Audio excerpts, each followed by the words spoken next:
Jim, well, first of all, thank you for meeting me today. It's no problem, Joe. And let's get started here. My first question for you is, many kids with ADHD play sports.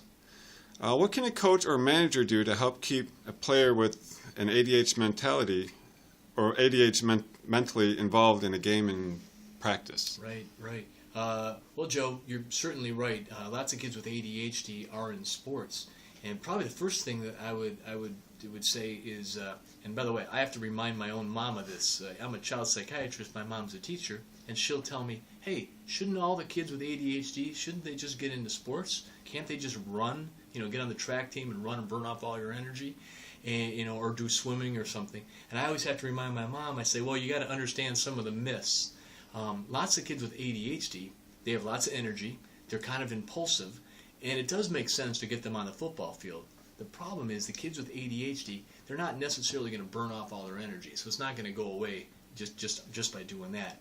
Another thing I tell folks like teachers, including my own mom, I have to say, you also got to remember, just because you take a kid with too much energy and he's impulsive, you put him on the football field, that doesn't mean his ADHD goes away. So he's going to have some challenges, because these ADHD kids, they might talk out of turn in school. They also might go off sides, and they may jump the gun in track or swimming, and they could disqualify their whole relay. So this stuff doesn't, or even, here's a worse example: you might catch the football and run the wrong way, shoot the basketball the wrong way. Those sound crazy, but that stuff happens, right?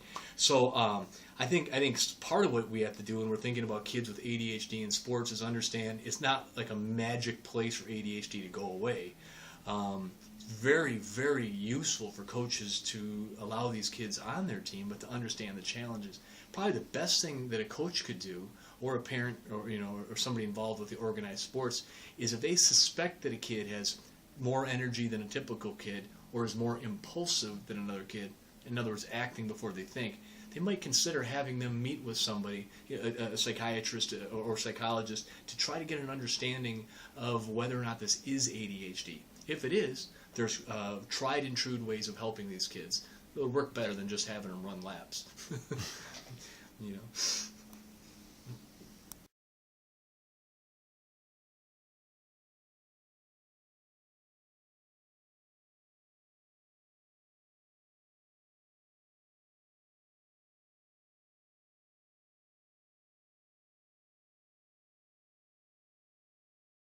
Next question. What are some reasons why a kid might become physically aggressive to a teammate or other players? Well, Joe, we were talking before about how some kids with ADHD turn to sports. So right off the bat, it makes me think about the kids that do have ADHD, attention deficit hyperactivity disorder, because I know you know this, but these kids, they have extra energy. What gets them really in trouble is the fact that they're acting before they think. So their coach might have told them 100 times, hey, don't go pick up those basketballs, or hey, don't bug Billy when he's sitting over there. And these kids, their bodies might act before their brain told them to.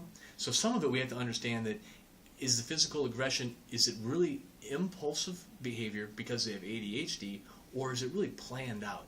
And that can be quite different. You got the I'm trying to think of the best term. You get those mean players we hear about in the NFL that are almost headhunters, and they're looking they're doing dirty plays, right? Now that's not impulsive. Those guys are probably thinking about it, and they know who they're going to get back. That's completely different.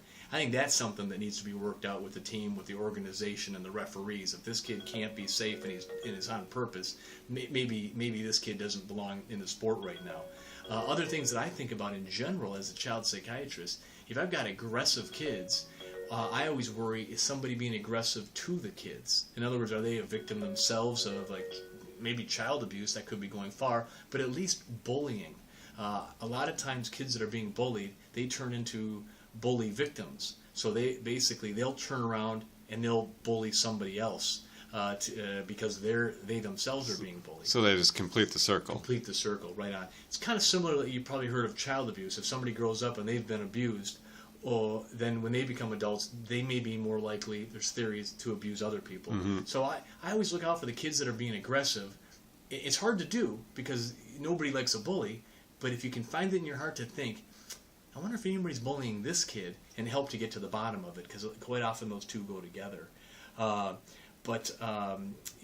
thing to think about, especially in organized sports, if a kid's being real aggressive and he's maybe tackling, beyond what's reasonable, you also want to wonder, is there a parental or family influence? Is dad Al Bundy, and putting a lot of pressure on this kid, and he's been telling the kid, you got to cream him.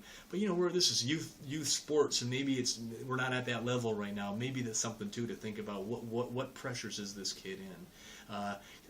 No kid's really just a bad kid that's trying to hurt other people. You really got to get to the bottom and try to figure out why, and that's hard to do.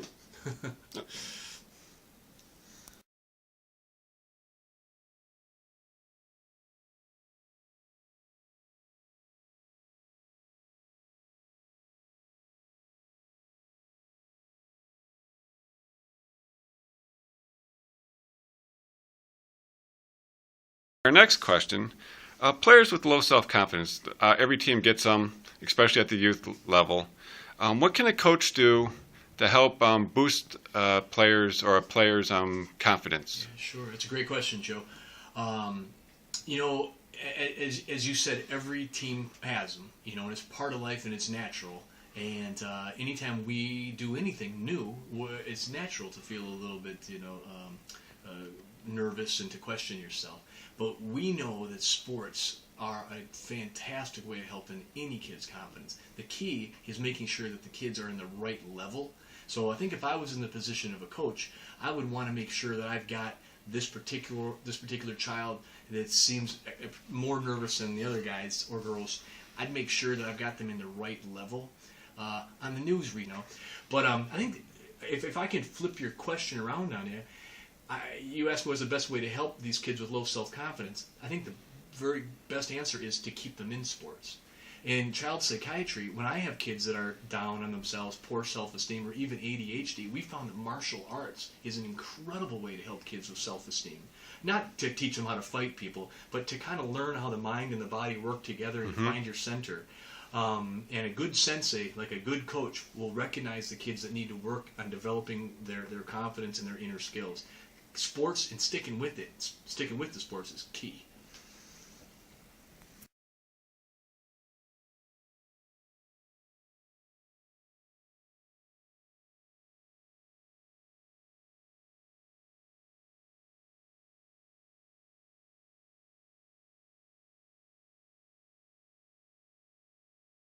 Okay, I know we've talked a little bit about this and we've kind of touched on different questions here, but from a psychological aspect, maybe you can, just kind of brush a little bit more on it. From a psychological aspect, what are some of the benefits of youth participating in organized sports? Well, we know that being a member of a team is an incredible booster for someone's self-esteem and their overall morale. There's nothing like being a part of a team. Youth football, youth sports in general, when you see the kids with the jerseys, it's soccer teams that are doing this, the baseball teams, everybody's got the same pizza joint on their shirt. You win as a team, you lose as a team.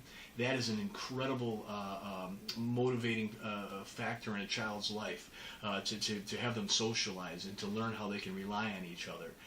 I can't help but notice, Joe, you're wearing a DePaul shirt right now.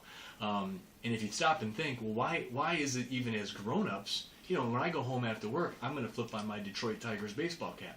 Why do we do that? Even as adults, there's something about that belonging brings us, it allies us with something bigger than we are, and it connects us. If I'm walking down the street with my Detroit hat, I might take a little, it might take a little slack from somebody wearing a Cubs hat, but neither one of us are on either of those teams. Why do we have that friendly rivalry? Why does that happen? That was a bad example because those two don't even go after each other. The Sox and the Tigers. Let's go Sox and Tigers right on. Yeah, but what is that about even adults? So it certainly affects kids. Another thing I might say that's so good about sports is when you have a coach, this is a non-relative adult role model in a child's life, and sometimes that's the perfect person to give a kid a reality check. If a parent finds their 12-year-old with a pack of cigarettes, the kid sees his mom, the mom finds the cigarettes, that kid knows exactly what's about to happen. He's grounded, he's going to get a sermon. It's almost predictable what's going to happen. And anything the mom or dad says in that situation, the kid's going to think, well, you're saying that because you're my mom or you're my dad. When Coach Mike finds you with the cigarettes and he takes you for a walk and says, you really let me down. And here's some of the reasons that I don't want you doing that. That's coming from a completely different place. Even though what the coach is saying is 100% correct as the parent, the kids hear it differently. And a coach should never underestimate the value that they have, the impact in the kid's life. I am 42 years old as a psychiatrist. One of the most powerful influences in my own life was my swimming coach growing up, and a guy named Guy Edson. And I never forgot some of the things he taught me, including confidence. You can do that which you think you can't. And if I was ever messing up in anything, homework, regular behavior, chores, if I heard it from my coach, I remember thinking of it in a whole different light, and you kind of trust a third party a little bit more. So absolutely a very important role that coaches and teammates have in a kid's overall outlook on life.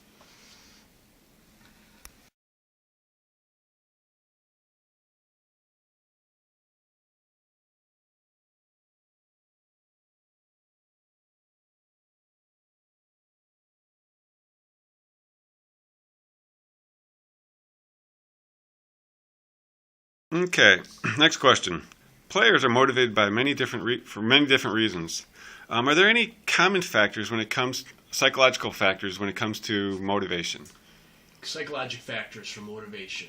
Well, unfortunately or fortunately, depending on how you look at it, if I ask the average 12-year-old boy that I see in my office, what do you want to be when you grow up? Their eyes get big, and every one of them tells me they want to play professional basketball or professional football, for better or for worse. And I say, why? And they say, I want to be rich. I say, why else? And they say, I want the ring. And they want the fame and everything that goes with it. And certainly some people do.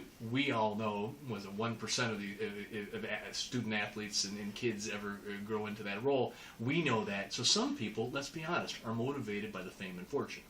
Not everybody, right? But certainly in American culture, this is a very, very powerful influence, especially on kids. I think the common goal that folks have that participate in youth sports isn't realized, or the value of it isn't realized until years later as adults. You look back on it and you realize, wow, that was really cool. It kept me out of trouble. That's at the most basic level. I ran with a group of like-minded athletes. We were athletes. We had to stay away from cigarettes for the most part. We weren't drinking as much as maybe the other kids that had to do nothing the next day. We took care of our bodies, in other words, a little bit better. Not all athletes, right?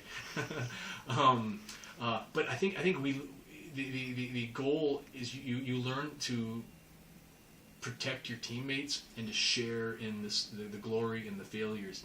And I think really what it does is it teaches the for me, it was the first time in youth sports that I ever learned that hard work and preparation leads to a defined goal.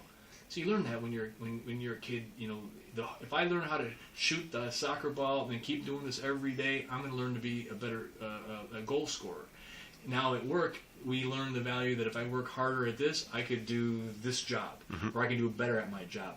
And I think those pathways are defined early on in sports, maybe even better than in your classroom. Classroom preparation as well. If you study, you do better on a test. It's kind of an individual, But if you're with a team and you learn how to, in real time, show a group of your buddies that I learned this skill, I honed this skill, and we're all going to succeed because of it, I think that's really, really rewarding. But it is interesting, though, and we can't deny it, that a lot of kids are definitely motivated by the big money, big fame. There's a joke that some of the psychiatrists in here with me that we say to the kids when they say, I want to be in the NFL, we say, well, what does that stand for? And the kids say, National Football League. And we say, no, it doesn't stand for that. It stands for not for long. And the kids look at me like, what? And I say, yeah, you better make sure that you know how to read and you know how to do your math. And because if you get tackled once in the NFL and you break your leg and you never can play again, what are you going to do now? And that usually puts a look of fear into the kids, and they get thinking about it. So, but we can't deny that that's there. I can't take credit for saying this.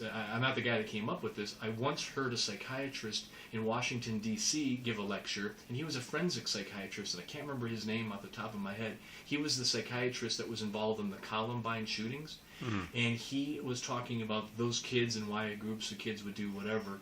And he asked everybody in the audience to think back to their high school. And he said, did anybody in this room not have the experience of seeing the football trophies as the first thing when you open the main door to your school?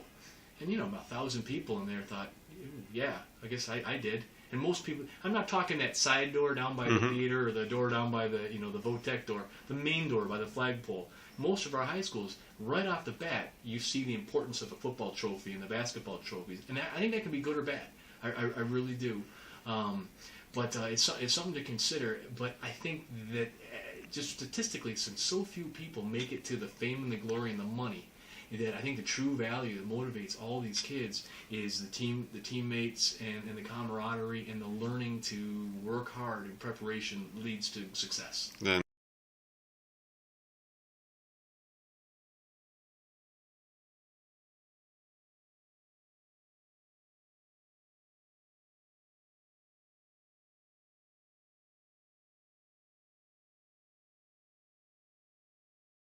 Probably the best advice that I can think of as a child psychiatrist to a coach or to a trainer or a manager is to recognize that the kids are there as student athletes, presumably, and to keep the student first, because it's so easy for the kids to only think about the athletics. I teach all the kids that come to see me about the dreaded word eligibility. The kids hate that word, and I'll tell them stories about the greatest basketball player ever. But if that individual didn't pass the math class, they're not eligible to play. And a lot of those kids look at me and they get kind of shocked and they say, "What? But he's the best ever?" I'm like, hey, his coach knows, student athlete, student comes first. So I always would encourage people to keep a reality check, make sure their grades are up.